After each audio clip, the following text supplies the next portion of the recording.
So today I am making fried chicken with chicken breasts, and the first step to make delicious fried chicken is you have to brine the chicken, because chicken breast is inherently disgusting.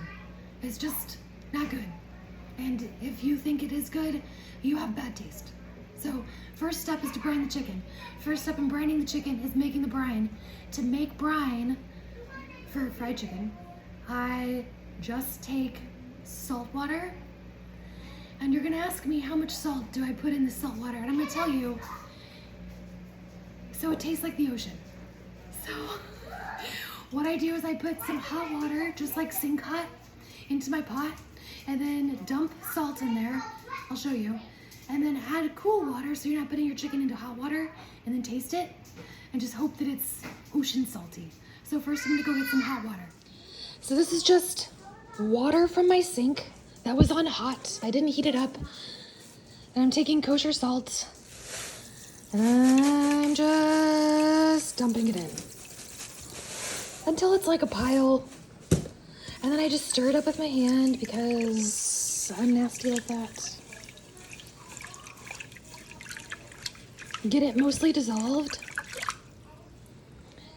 There's still some in the bottom, it's fine. And now I'm gonna put cold water on top till the pot's like halfway full. Okay, so I got halfway full of cold water. So now the water's like, I don't know, room temperature.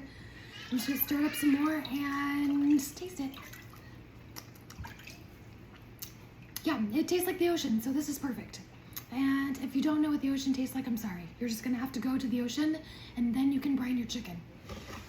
So the next step when I make fried chicken is I don't like to use the whole breast because it's just like, I don't know. By the time the inside of the chicken gets cooked, then the outside is like burnt. So I don't like to cut chicken on my wooden cutting board. It just grosses me out. So I have my plastic cutting board, and I take the chicken, oh, that one's mutilated. I take a chicken breast, and when I cut it, you can see the, focus, yes. You can see the grain line coming across this chicken breast, going this way. So what I wanna do is cut at a T. So I like to cut it directly across that grain line. So it's like short little strips. So instead of shredding long way in your mouth, it shreds into like bite-sized pieces as you eat down your like chicken finger. So I'm gonna cut like here and here. See if I can. So it's just like a little strip like that. Each chicken breast usually makes 3 little tenderloins. I just pop them right in that brine, and I usually do this in the morning for fried chicken that night. If you do it overnight, I find the chicken gets a little too salty. But, you know, maybe you're into that. That's cool. I'm not gonna judge.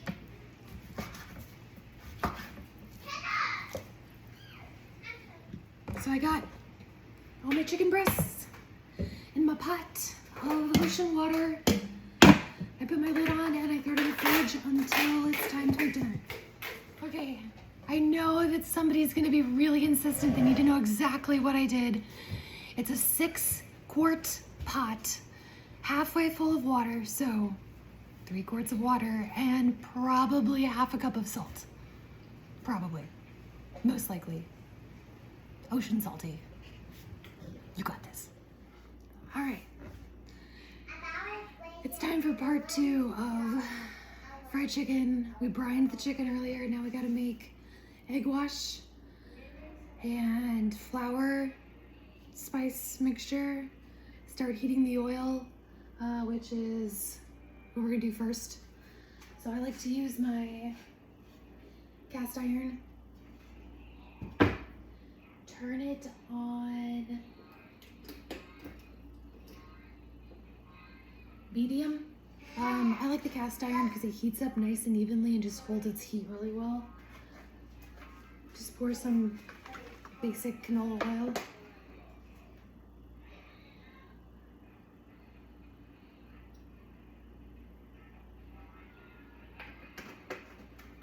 Let's see.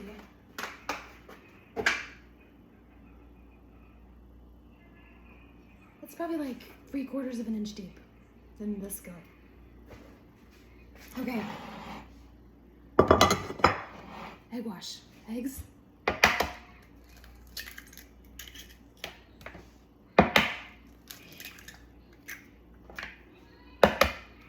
I'm doing 4. It kind of changes every time depending on how much chicken I have. And I'm using oat milk today because we have a dairy-free dinner participant, but regular milk is great. Buttermilk is actually really good. I probably did 1/3 of a cup.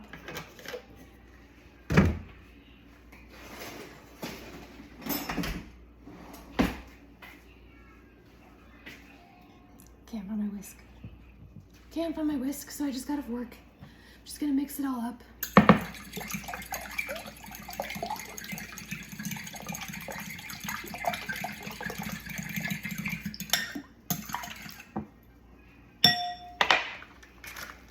All right, put that aside. Now for the flour.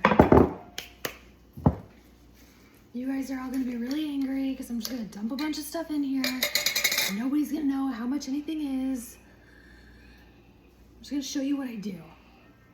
And then I'll try to measure it later. So this is whole wheat flour, which I'll be the first to admit there's a lot of things that don't taste great with whole wheat flour. But my fried chicken, it actually tastes really great. So go whole wheat. I just put a pile of flour. Okay, now I'm gonna throw a bunch of stuff in here. It's gonna be delicious. I measure using the palm of my hand.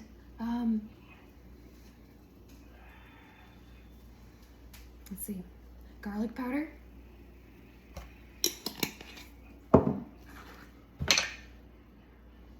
Cayenne. I could use more than that.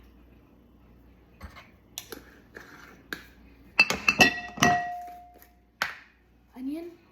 Onion's like my whole palm. Woo.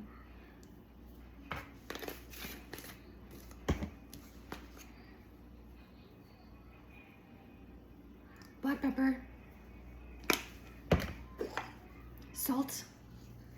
I use sea salt for literally everything. Besides the brine, that was kosher salt.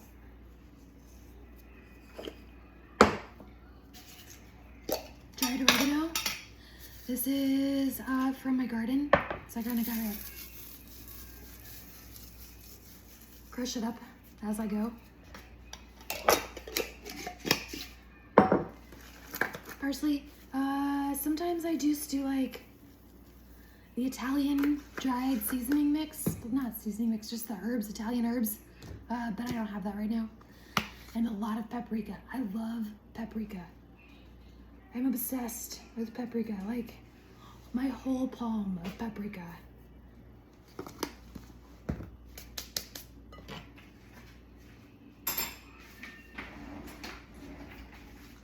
So same thing, stir that up. Get it nice and mixed up.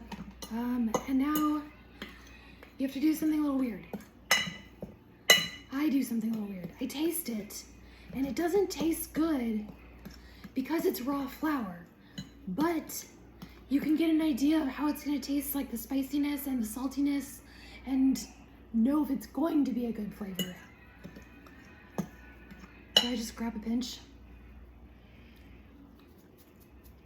Yeah, like, it doesn't taste good now, but it's gonna be really good later. Now I have to dry off the chicken, which you guys are gonna think I'm so weird, but this is what I do. I can hear my oil back there getting hot, so that's good. So I loathe paper towels. I hate paper towels. I do not like to use them. So to dry off my chicken, I use what I call a rag towel. It's an old towel that I use for purposes other than drying my body these days. So I use that on chicken, and then I just throw it in the wash and wash it. So I got my pot of ocean water chicken. It's been soaking since this morning. And I just take these lovely chicken lumps and flop them onto my towel and dry them off. Wow, you can't even see that. Here they are. Yep. It's pretty exciting. Got all my chicken out. Just gonna fold my towel over, dry it off. Good to go. Now over here, you can hear that oil. It means it's nice and hot. And I have my, woo! Cooking with oil in a crop top is dangerous and exciting. I don't think Derek cleaned this pan very well. It is popping. Okay. Eggs, flour. Good to go. I like to go flour, egg, flour. So I get it all floured up. Dunk it. And get it all floured up again.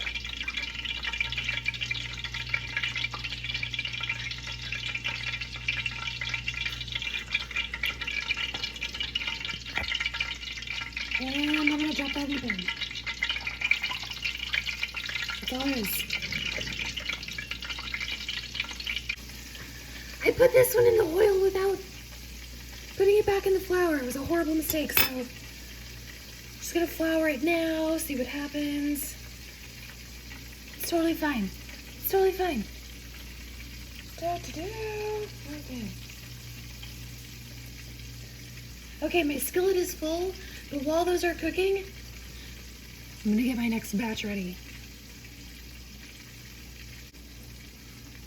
So the reason I use a pie pan is because it's roughly the size of my skillet, and I can just flour them and leave them sitting in here, and I know I have the exact right amount to go for the next batch.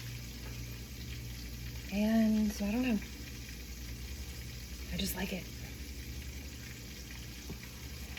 Now you're probably gonna ask me, Lisa, how long do we cook these for? And the answer is, I don't know. You cook them until they're done. And the way I do that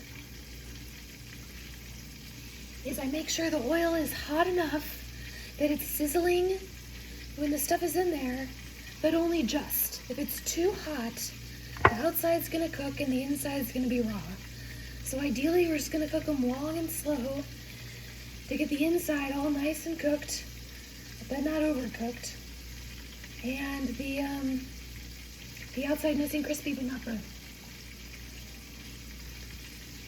So, do you know what? I'm gonna time it. For the first time in my life, I'm gonna time how long these cook for so I can tell you. I'll tell you in the notes. I'll time the next batch. But it's not always the same. You know, your first batch of oil is sometimes a little cooler, and it gets hotter as it goes, so it takes a little bit less time. So you just gotta pay attention. See how they're doing. Okay, so I have my chicken in my pan, and we're gonna check it because I have no idea how long to cook it for. So I just get down here and see how it's like golden brown on the bottom, but not too golden brown. It could use a few more minutes.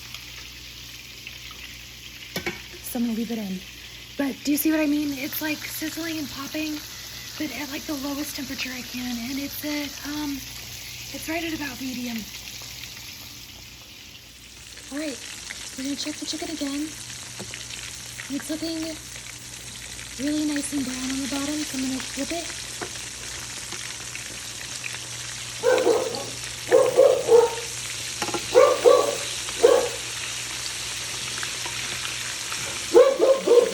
And the second side usually takes less time, so keep a close eye on it. Okay, so when the chicken is done, I like to put it, I have a baking cooling rack on top of a baking sheet. The chicken is really nice and focus. No? Well, it's beautiful on both sides. So if I put it on here, it lets the extra oil drip through off the chicken, and then the bottom that's sitting on the surface doesn't get soggy. It stays nice and crispy.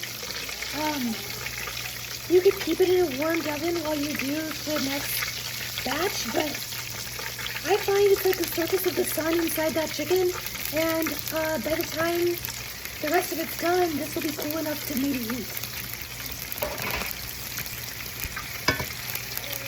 So I'm going to take these pieces that I did earlier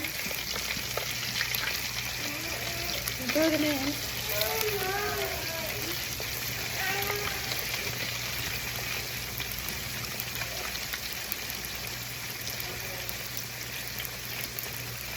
My green beans are going crazy over here. Don't worry about that.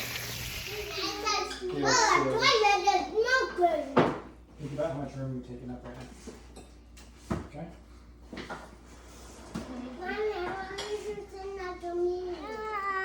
Yum! What do you think about the chicken, Emerson? Yum! Yum! It's one of the best chicken. It's some of the best chicken I've ever had in my life. Oh yeah. Me too.